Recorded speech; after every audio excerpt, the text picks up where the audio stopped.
Okay, now let me get to your questions. Thank you for your patience and thank you for watching. Here we go. Shout outs. First of all, Amy Ogden and her mother, Joe, they wanted to come to CrimeCon and meet me. Unfortunately, Joe is battling lung cancer. Oh, I'm sorry about that. I hope you get better, Joe. We're all hoping the best for you, praying that you'll be all right and that you'll recover soon. Hopefully, you can make it to CrimeCon one day. Elizabeth Alphin, Gail, and Carrie from Radcliffe. Steve says hello, Nate. Hi, Steve. Good to hear from you. Misty and Lucy, Tasha, Natasha, and her work buddy Sandy, who have watched since the beginning and chat about it often. Thank you. Thank you for watching from the beginning and for watching if you're brand new today. We have a lot of newbies watching. Not that that's bad. I'm glad you're here.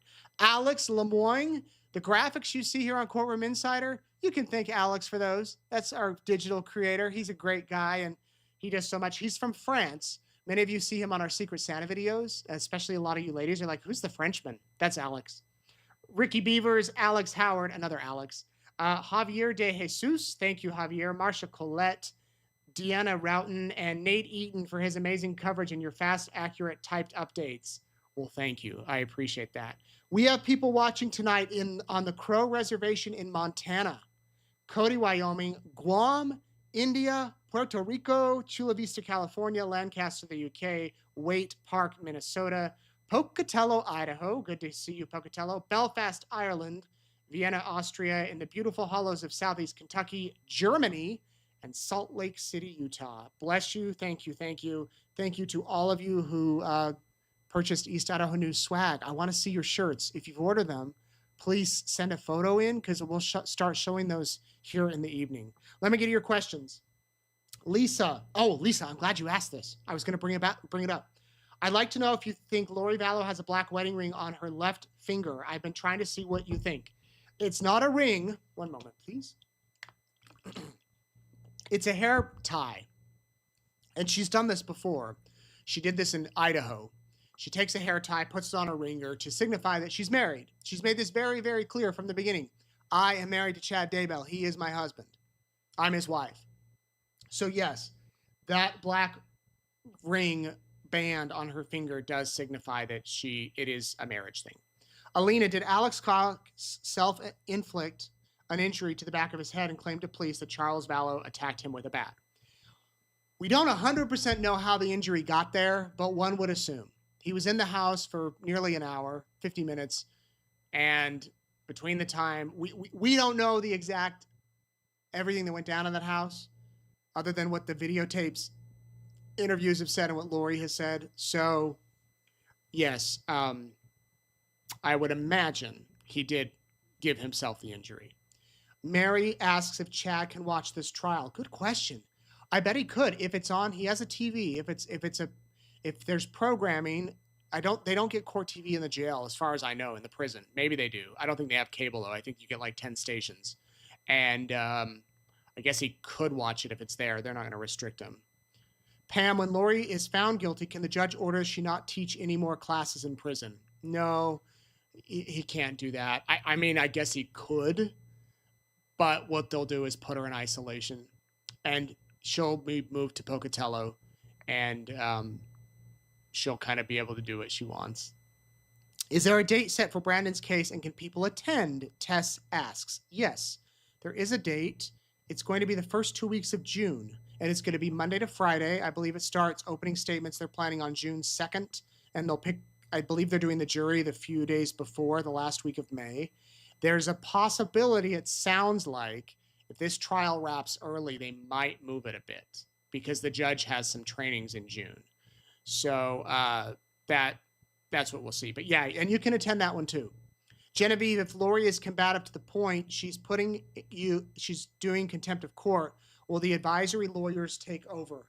I don't think the judge will ever say, okay, enough, Lori, it's your attorney's turn. I think she has to submit to that and say, I want them to take over. She was not combative at all today. So I don't know if that will be an issue, but it could be. DC, if someone's not already on the witness list by the state, can they be added?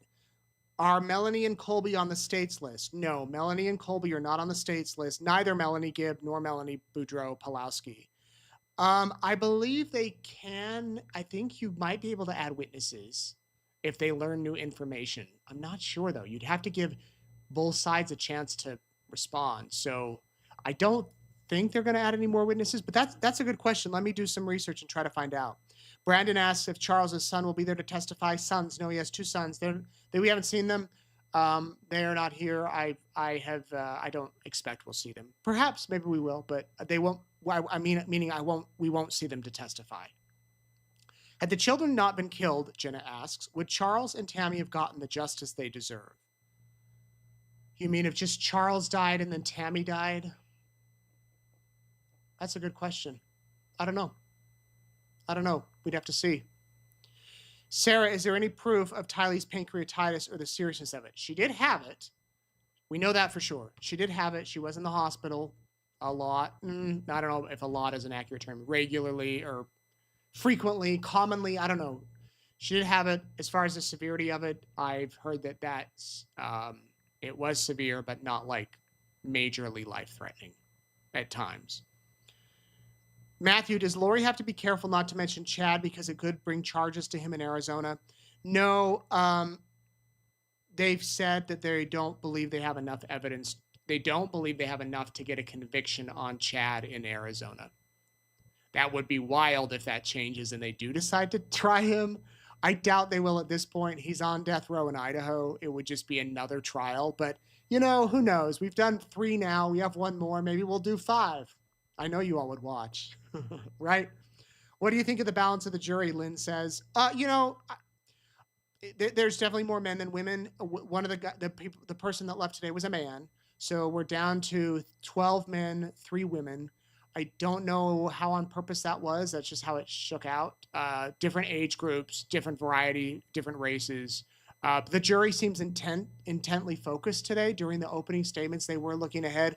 I did at some point see some jurors taking notes, and that's common. But I think it's a good mix of the jury. I guess we'll see. And can you tell us who the potential defense witnesses are? Yes, and we went through that yesterday. And if you go back and watch yesterday's, I have it all on there. So they're all on there. Sorry, I pull it up now, but I don't want to keep you all too long. Do you personally think Lori is delusional or is she crazy like a fox? Diane asks. Well, I hate giving too much of my own personal opinion, especially during a trial. When it's all done, when all the case is done, maybe one night we'll do a tell-all of what I really think. But I do think there are some delusions there. I definitely do. What is the purpose of this trial? I know it's to get justice for Charles, but she's in prison for life, Red Sky asks. True, both points. To get justice for Charles, I mean, he deserves it. And yes, she's in prison for life. And I guess you could argue, Nancy Grace the other night argued that should that ever be overturned in Idaho, this is an insurance policy, an insurance that Lori will remain locked up forever. So yeah, it's for that. Does the judge, should need be, have the power to remove Lori from defending herself? We talked a little bit about that. Connie, in Lori's interview with the local TV station, she mentioned that she's teaching women who have been in the jail for 8 years. Can you confirm that people stay in jail for 8 years before they're able to go to trial? That's a good question. Normally, at least in Idaho and most states, you're in jail for a year or 2. Now, granted, Lori and Chad were in there for a long time, I think 3 or 4 years because of COVID and their trial. But once you're sentenced, you can't get sentenced to jail for more than a year. It's possible, I guess, if there are tons of delays, that people could be in that jail for 8 years. I wouldn't doubt it. Seems like a long time. I do not doubt for 1 second that Lori is teaching these people. I know for a fact that she does this. She did this in Idaho. She did this at the mental hospital in Idaho. She was the activities director, self-proclaimed. She got to curl her hair. It was a mental. She seemed to be one of the most quote unquote normal people there. So yeah, I'm not shocked one bit that she's preaching the word as the way she sees it.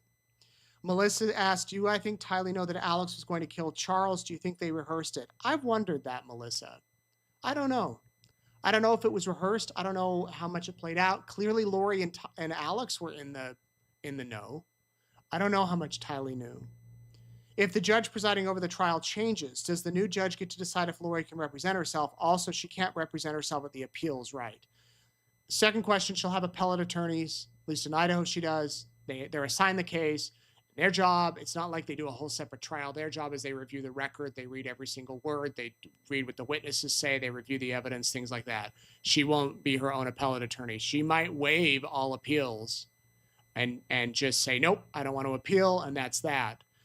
But if a new judge were to come in and take over, the case would start over. A judge can't just join halfway through or a week into it and be like, all right, let's pick up. It would have to be new, and it would have to be, I imagine, a big deal for just a random judge to just take over.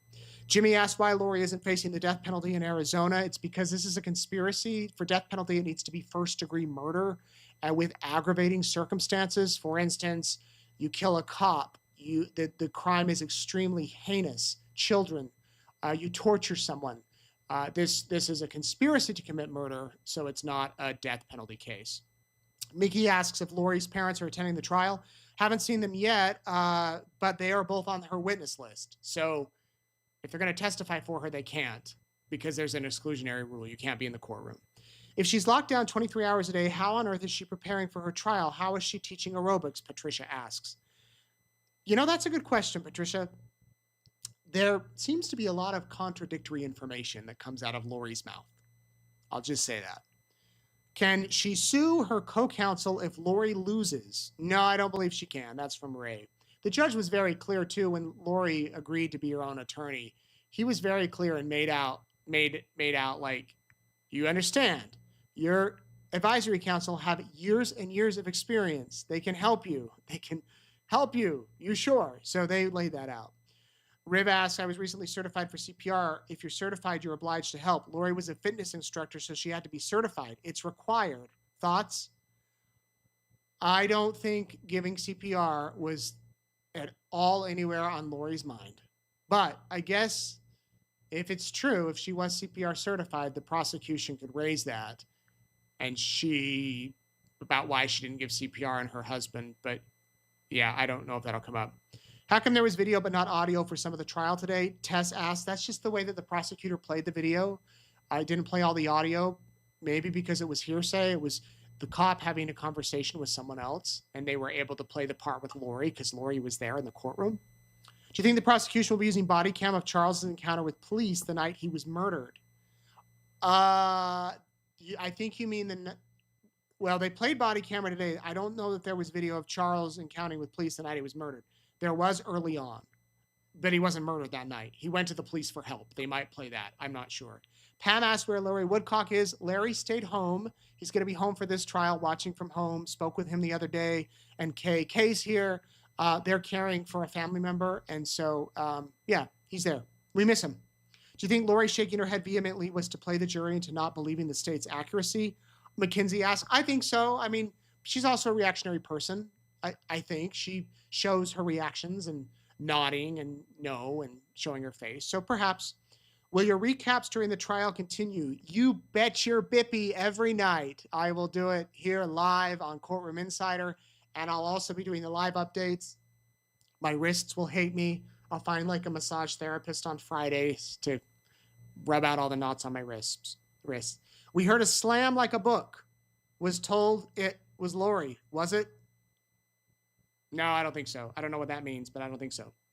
Judy, who can the state bring in to verify that Charles and Tylee didn't get along? I guess they could bring in other things. I've heard that, well, from Melanie Gibb. I've heard that she was a teenager and didn't get along with her dad. So I've heard that before. I don't know if they'll go down that route, if that'll help their case or not. Does it, I don't know. We'll see. Last question. Can you hear the audio while in the courtroom, Nate? The audio is hard to hear if they're not talking into a microphone. As I said earlier, if it was my way, I would put a lavalier clip mic on all of their lapels and you could hear everything. But it's not a TV studio, it's a courtroom. So hopefully, if you know anybody with the case, they can talk to their mics. I want to thank you all so much for watching tonight. Here's where you can find me. I'm on Facebook. I'm on X, posting updates all day. I'm on my Instagram and YouTube, East Idaho News. That's where you can see all the footage, and my Meet in the Eatons YouTube channel with my fam. we've got that going. So thank you for that. I do want to say that during the trial this year, I will try to do a video on the way into the courtroom every morning and at lunch. Probably not long, maybe 5-10 minutes. We have a longer lunch break, so I have a little bit more time this time around to fill you in on what's happening. So stay tuned for that every day in the morning and at noon. I can't thank you enough for watching. We have the best audience. I still am blown away by how many of you watch, how many of you bring me treats to the courthouse. You are the best. We'll be back tomorrow night for more Courtroom Insider. And if you want to get caught up on the video, head over to our YouTube channel. Be sure to subscribe, ring the bell, or push the bell, or like, whatever you do. Just, thank you. Thank you all very much. We'll see you tomorrow night. Take care. Goodbye.